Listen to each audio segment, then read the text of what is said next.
Good morning, good afternoon, and good evening to all of you, depending on where you're joining us from today. It's a real pleasure to be with you here, talking to you about managing change engagement in the context of this series of webinars where we're dealing with HR learning systems in the SharePoint environment.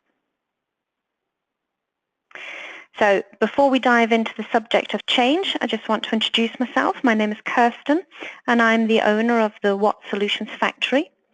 I'm based in Basel in Switzerland, where I work as an advisor and a trainer and a coach. And I work with organizations and teams and with individuals who are looking to make transformational changes. And I do this in many different countries across Europe, Asia, and in the US. So I began my career, what feels like a very, very long time ago, in sales. I had a short stint as a translator and interpreter, and then I kind of fell into the HR profession. Must have liked it because then I spent 16 years as an HR business partner, and my area of specialization has been in managing different change projects across Europe and Asia. And those were change projects for mergers and acquisitions, for cultural transformations, or HR transformations, including new HR systems and processes. So I thought a good place to start our webinar today would be to ask the question, what is change management and why is it so important to change engagement? So organizations change for a reason, and organizational change requires individual change. So individual change is key because the individual change produces a collective result, and that's what drives the organizational outcome, the change that is supposed to bring about it. So change management is fundamentally a framework for managing the people side of change. We apply it alongside project management because project management will manage the technical aspects of a change, and change management manages the people side. When you combine the two, you will be able to achieve the benefits and the desired outcomes that you're proposing with your change. It's a good idea to have a structured change methodology for the people side of change, and there are a number of different ones available on the market. And the one I'm using today to show you is one that I've actually been using for a number of years, which I found to be very effective. And it's actually a blend of different methodologies that I've just found to work really well together. So the model I'm using breaks down into 4 core steps, which are diagnose, design, implement, and embed and grow. From my experience, it's really important to take enough time at the beginning when you're diagnosing and designing your change, because that's really where you will then be able to truly understand what you're going to need to do your change. When I'm training on change management, I ask the question, how do you eat an elephant? Because I think that change can sometimes feel like you're being asked to eat a 6-ton elephant. And the answer to that question is a little bit at a time.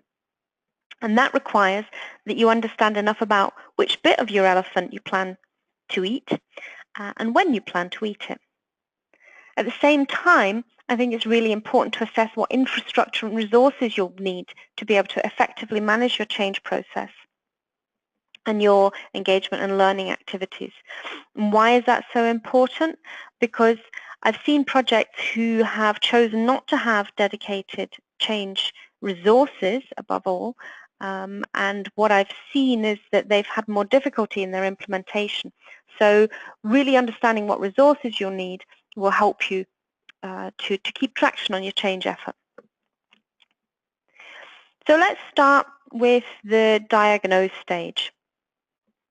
This is where you define what's changing, how significantly is it changing, for whom is it changing, and when will it be changing. So like I said earlier, there's always a reason for change.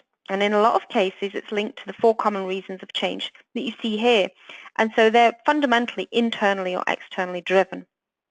It's really important to be clear on why you're proposing to make a change, particularly in the instance of an HR or learning system. Because very often, this isn't being proposed by the business, it's being proposed by HR.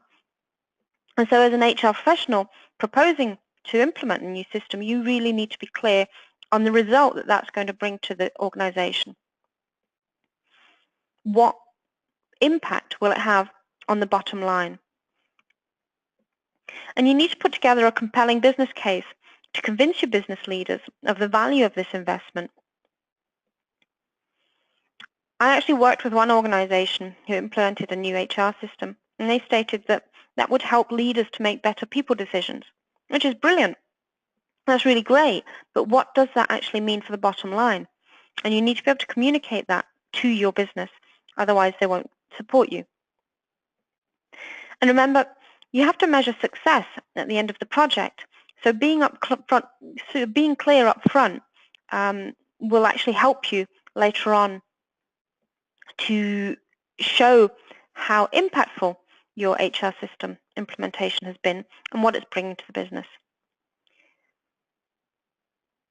Fundamentally, this is also your very, very first step to engagement, because you will need to get senior leaders to endorse your proposal. And at the same time, the organization needs to see them as active sponsors for the change, because if it's a priority for them, it'll be a priority for everyone else. And now's the time to get them on board. So once you're clear on why you need to change and what desired outcome will be, you need to take a look at exactly what's going to change. As I said earlier, a change management framework is to manage the people side of change, but you first need to be clear about what's going to change in terms of process or structure to understand what's really going to change in terms of people or culture. A new HR system may require that you review, for example, how your recruitment process works, or you may need to look outside of HR, for instance, to procurement when you're thinking about your onboarding process. If your end goal is to ensure a great employee experience so that you can more easily attract great talent, then linking into procurement when you're actually thinking about what's going to change could be something to look at. And that way you can link your process flows in your new system to, for instance, make sure that when a new hire onboards, they actually have an office and a phone and a laptop, and it's there on day one, and they don't have to wait 2 or 3 days after they've joined for that to happen, which is something I've seen actually happen in organizations. It may mean that you need to change something in the structure of your organization. For example, you may need to look at your decision-making structure in your process flow, which will affect the roles and responsibilities or potentially the lines of hierarchy or communication within the organization.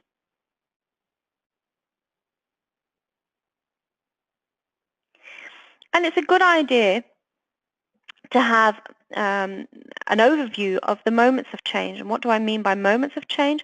I mean, when will people move from knowing that something's different to feeling that something's different to doing something different? And that will help you to design your communications, and it'll also help you to design your training and when you might actually come up against potential resistance. So you will benefit from this insight later on in your change project.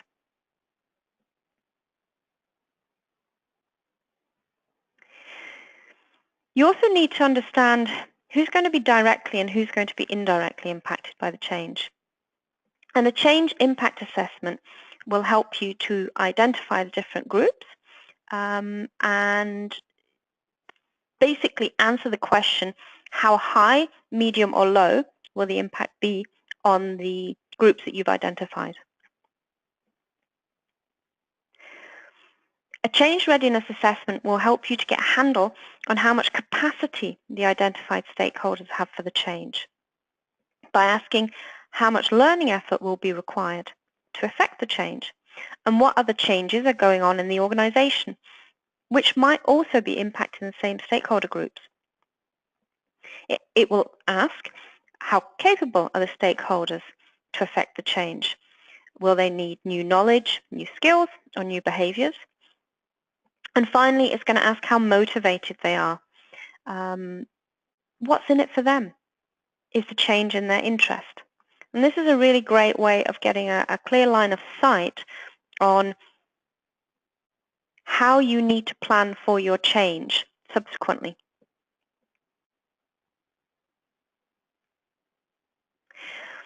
I think it's a good idea to get a clear picture of these 4 elements here: the difficulty of the change, the direction of the change, the deployment, and the development. In terms of direction, are you continuing to do everything the way you used to do it, just in a different system, or will there be some fundamental changes? For instance, how you recruit. Will the responsibilities change for the line compared to HR? And being clear on deployment, how much effort are you going to have to put in to deploying this change? Does it require significant resource or not? And really, really important, I think, is development.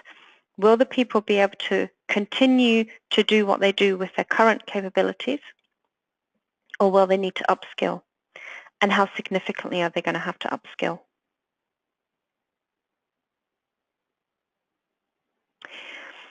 So those are the high-level elements of diagnosing for your change. And once you've got that, you should move into your design stage, which is where we think about your change interventions and what resources you're going to require. So I think the first thing you should be thinking about is which approach are you going to take. And fundamentally, there are 4 different approaches you can take when you're planning for a change. So a directive change is basically a top-down driven process where people are ultimately just told what's going to change, and then they're just expected to get on with it. Self-assembly change is what I like to call the spaghetti approach, where you throw enough stuff at the wall and see what sticks. And basically, people get to pick and choose what they want to implement. Or you can take an emergent change approach, which involves everyone. And it's quite an evolutionary way to manage the change process. It can be a really great way of engaging everyone and coming up with some very innovative things, but it takes a lot longer than the directive approach. And then you have masterful change, which is, I think, the one we should be aiming for in most change projects. The difference between a self-assembly and emergent change process compared to a masterful change process is that there's actually a structure behind it, but you do involve your people at the same level. So it's quite a good framework to work with, because there's a framework that then guides the actions of the teams. I think it's a way of achieving maximum engagement. So it's the one that I recommend to organizations when I'm working with them.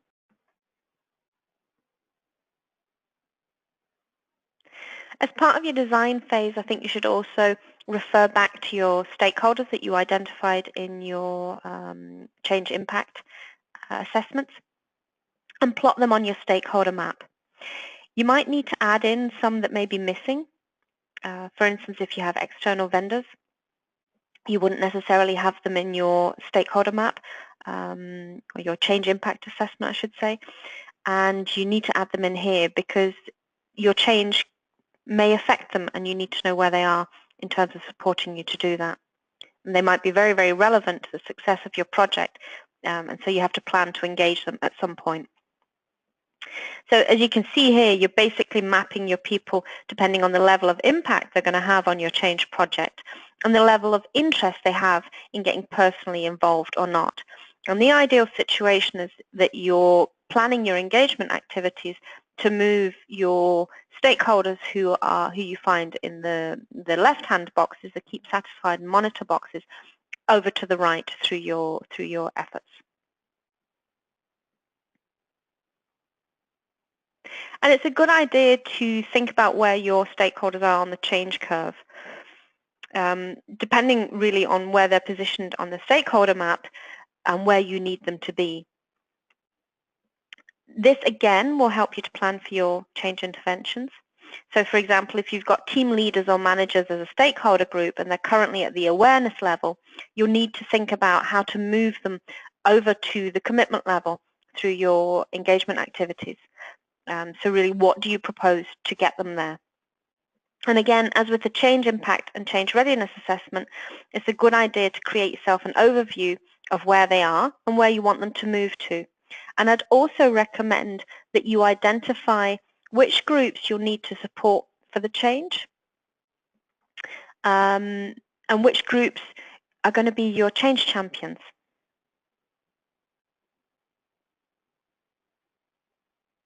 So now you know what's changing, and you know why it's changing, and you know who's going to be impacted. So I think now you need to consider what you're going to do to get a maximum engagement with your change. And remember, we're focusing on the people side of change here. So you're looking at interventions that are going to address any concerns that there might be around your proposed change or to upskill your people. And I think it's really, really important to remember to communicate, communicate, communicate. You can actually get quite creative with this. It can be quite fun. But you can also think about using your social media platforms, which is a great way of getting quick information out and actually getting quick feedback back in.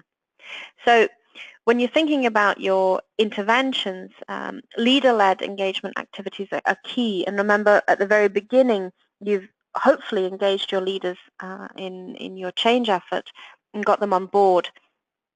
And this is where they can really go in and talk with people. I think there's a tendency to want to manage change communication very formally through emails and information, online information, but I don't honestly think that there's anything to beat human-to-human contact, particularly when you're dealing with change, because it allows a forum for discussion, and it's in discussion that you can clarify things.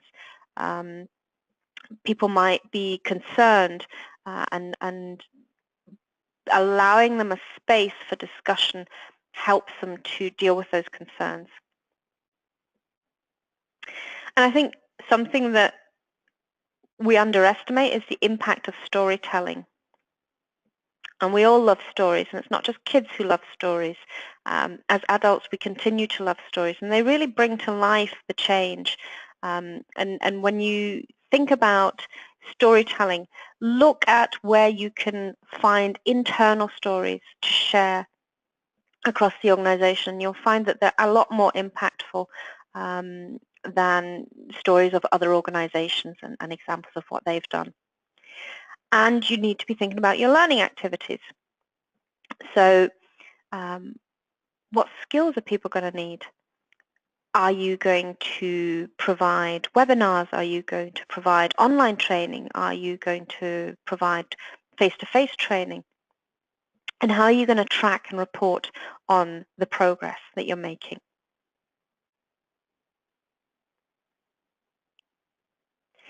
So I think at this point it's quite good to bring together some project management skills to handle all the stuff that's going to be going on. So you've got different options available to do that, but something I really like is the joint planning session, because it's very visual and it's really fun to do as a group, so it really does get everyone engaged.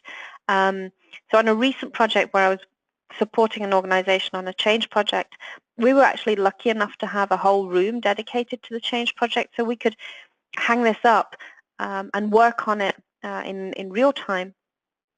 But I also found it was really, really good and quite a useful way to bring people who weren't on the direct project team into the room and show them what was going on and all the things that were happening, and use it as a basis for a face-to-face discussion on concerns or just on general interest and people wanting to get involved.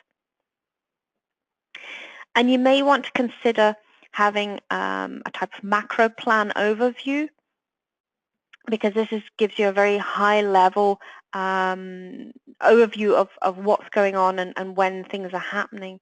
And it's very often in Excel, because a lot of people don't necessarily use Microsoft Project. So I think it's a good tool to have. Personally, I like the brown paper, the joint planning, better, because I'm just much more visual, but either will work well for you.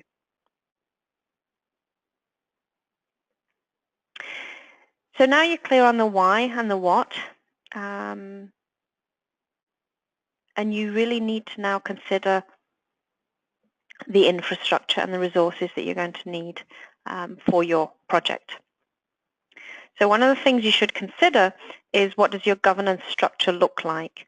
And this will really depend on the type of organization you've got. It could be quite lean or not, as the case may be. But thinking about who's going to be in the steering committee, who's going to sponsor your project, and who's going to be in the core team is, I think, very important to have a clear line of sight on who's responsible for what. And when you're thinking about your governance, be aware of the impact it can have on your project and on your timelines. If you've got quite a heavy structure, or if you need to put change requests up to your steering team or steering committee, be clear on how long it's going to take to get sign-off on things. As I say, it can delay your timelines. If sign-off for a change request takes 3 weeks, that can have quite a significant impact, particularly if you've got a number of different change requests that you need to put through to the steering committee.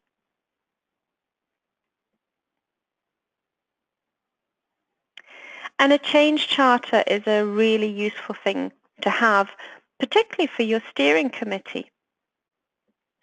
So it makes clear what your objectives are, what your key deliverables are, who's involved, who are the team members, but also interdependencies with other efforts. It's very unusual to only come across one change in an organization. There's usually a number of them running in parallel, and it may be that your change will flow into or impact other change efforts. So that's a great place to capture that, so that it doesn't get lost in the activity of managing your change. And being clear on your risks is a key element of a great change plan, because you will have risks. And you need to be clear on whether you're going to work to mitigate those risks or whether you're going to accept them as they are and move on. And your measures and targets, we measure what we write down, right? So having them clearly defined and committed to on paper tends to be a good thing to do to make sure that you deliver against them.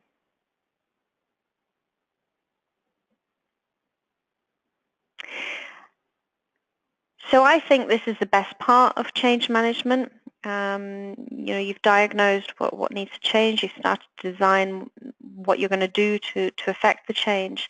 And thinking about the engagement and how you're going to get people on board, I think can be quite a fun part of a change project.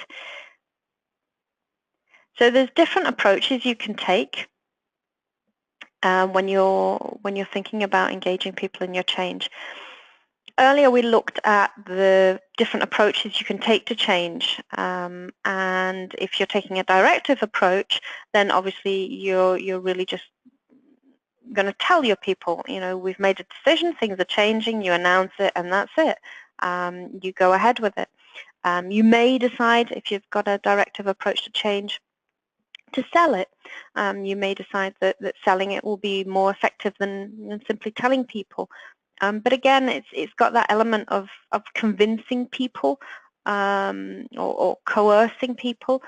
And I find that when you try and push change into an organization from this direction, you do risk for it not to land and stick so well, because people aren't being involved. They have no choice. And it's not the most effective way, I think, of managing change. You may decide that you want to test your change. So if you're taking the self-assembly or the emergent approach, testing tends to be the way that you go forward, where you put a tentative decision forward and then you allow a degree of input so that your decision can then be made. You need to be aware that this takes a whole lot longer. So you have to build extra time into your process for approaching it in this way. but it is a much more effective way of engaging people than the tell and sell method. And ideally, I think you should be looking to consult or co-create your change, where you really get people involved at the very beginning, as soon as you possibly can, and listen to their feedback and build that in to what you're planning to do.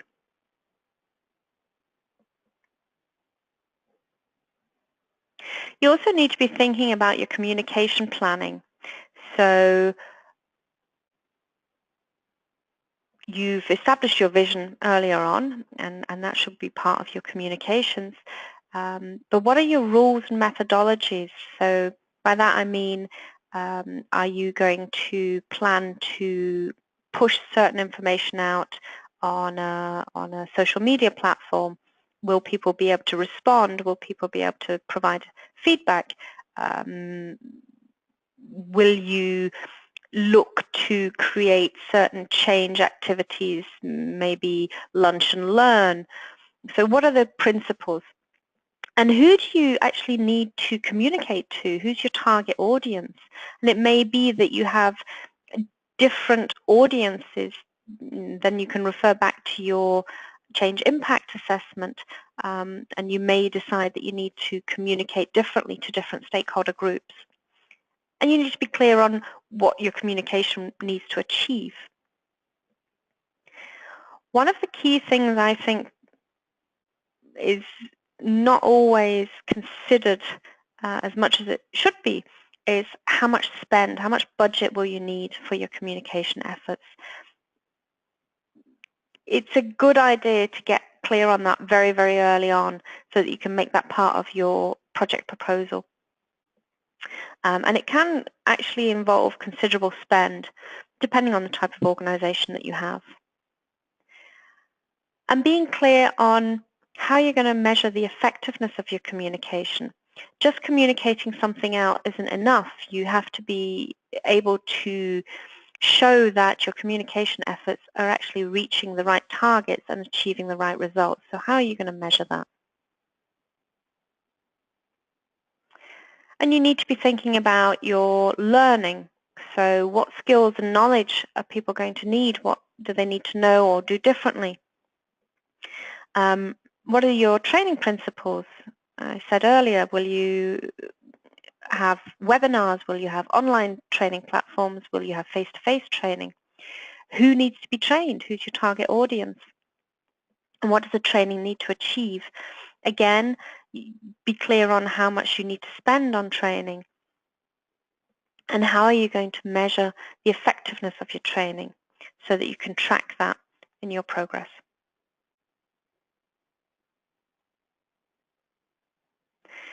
And then we move into the implementation stage. And this is basically where you just get out there and do it. A key element that I advise companies to pay attention to is celebrating small successes.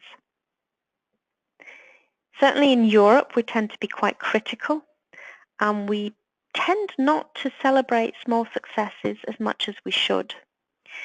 But they're a really great way of acknowledging progress. And I advise companies to be really, really aware and on the lookout for things that they can celebrate. I think the US does this considerably better than Europe, and I think we can learn something there. And it is really important because it re-energizes your change effort, and it shows people that you are actually making progress.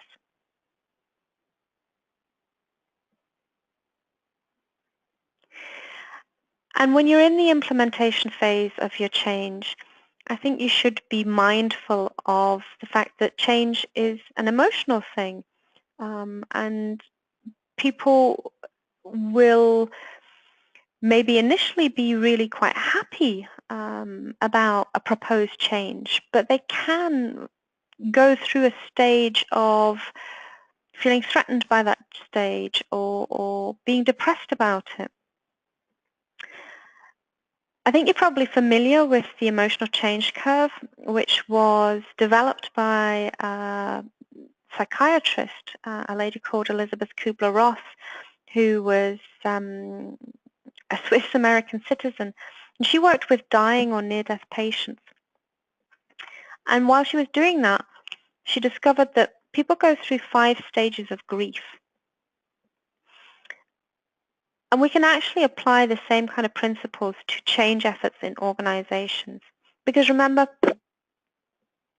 when people are asked to change what they're doing or how they're doing something, you're effectively asking them to let go of something with which they're familiar, and that can cause all sorts of emotions. Those emotions can impact your change project, and it can actually derail your change project if you don't allow people the space to work through their emotions and provide the necessary support. It's worth noting that people don't go through the change curve in a linear process necessarily. They can go from being happy about a change to feeling threatened by the change to back to being happy about the change or feeling anxious about the change. So you need to think about this as a process that people will go through that's not necessarily linear, and it's worth being aware of the fact that people go through the change curve at different stages or different speeds. And very often what I see is the people who are senior managers go through the change curve much more quickly than employees, and can get a bit impatient if they feel that employees are still lagging around in the sort of feeling threatened or feeling guilty area of the change curve. And it's just important to be conscious of that, that people do require their time to move through the process. Which leads me very nicely into the subject of change resistance. And I think this is an area where anyone working on a change project will hit some level of resistance. And why do people fear? Why do people resist change? Well, basically because they fear some kind of loss. People can feel that they will lose credibility. They no longer know how to do something. And so that impacts their credibility. Or they might not be confident to do things in a new way. I think, however, one of the biggest reasons people resist change is because they fear a loss in comfort. If you do something in a way that you've always done it, then it's almost automatic, and it's a very comfortable place to be. When you're asked to do something in a new way, that's not comfortable. There's an element of discomfort attached to that. And so people can resist for that reason. And there's a couple of different types of resistance. You've got active resistance and you've got passive resistance. And basically, you need to be looking out for certain behaviors and certain ways of being that will indicate to you whether resistance is passive or active in order to deal with them effectively.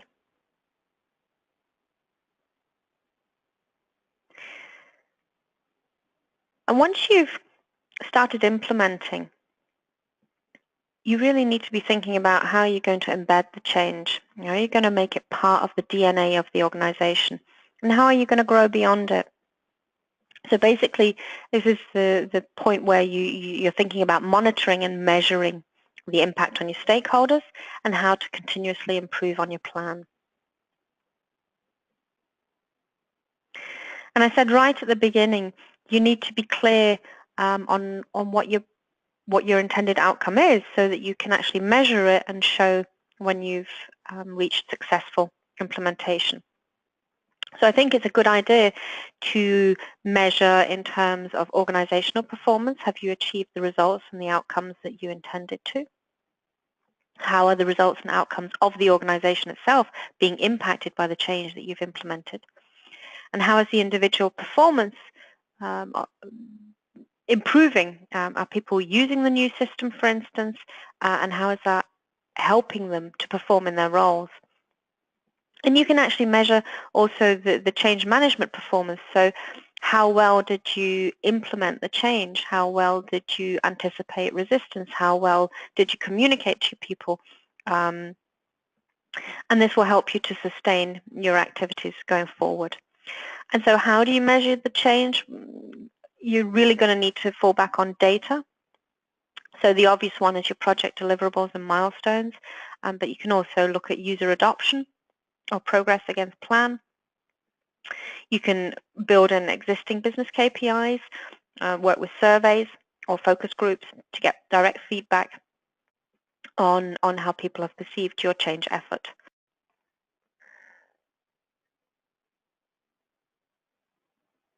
And I think doing an after-action review is a really great way of capturing what you've learned during the process. Given that there's probably a whole lot more change in the pipeline in your organization, you can use this to really capture what worked well, what could you improve next time, and key insights that you've actually gained through the project, which will give you a good foundation for planning your next change.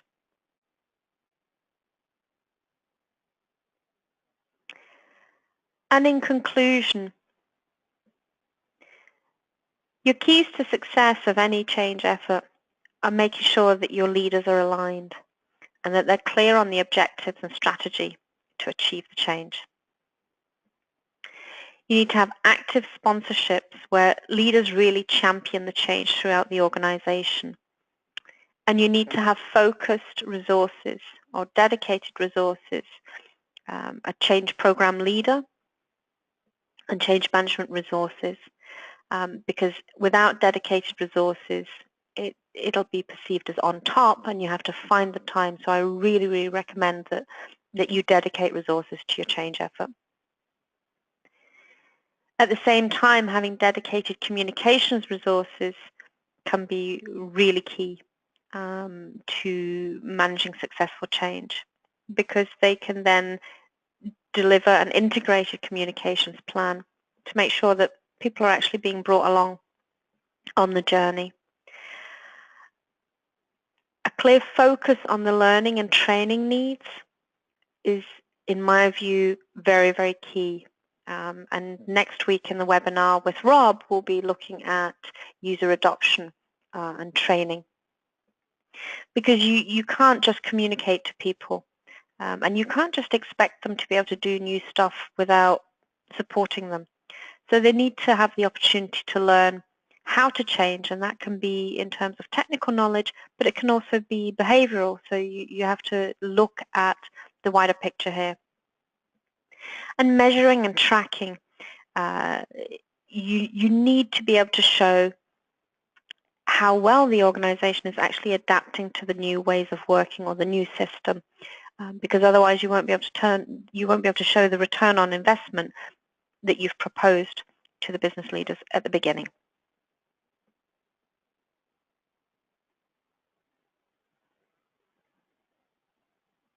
So having said all that, I also just want to share with you something that I'm doing.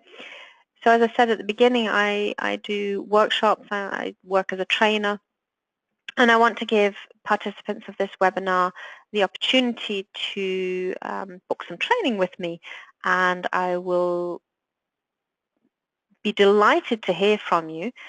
And I want to give you the offer of a 20% discount on custom workshops around building change management capability, coaching feedback culture, a high performance culture, or on delivering the strategy. And these are just some of the workshops that I offer as part of the solutions for conscious transformation that I work with.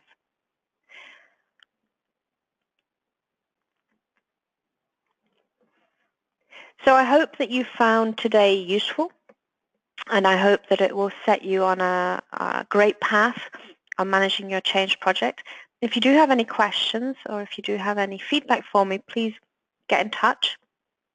I'd love to hear from you, and I really hope that you'll be joining us next week when Rob will be holding a webinar on the 10 steps to user adoption. Thank you very, very much for your time and for joining us, and I wish you a lovely rest of the day.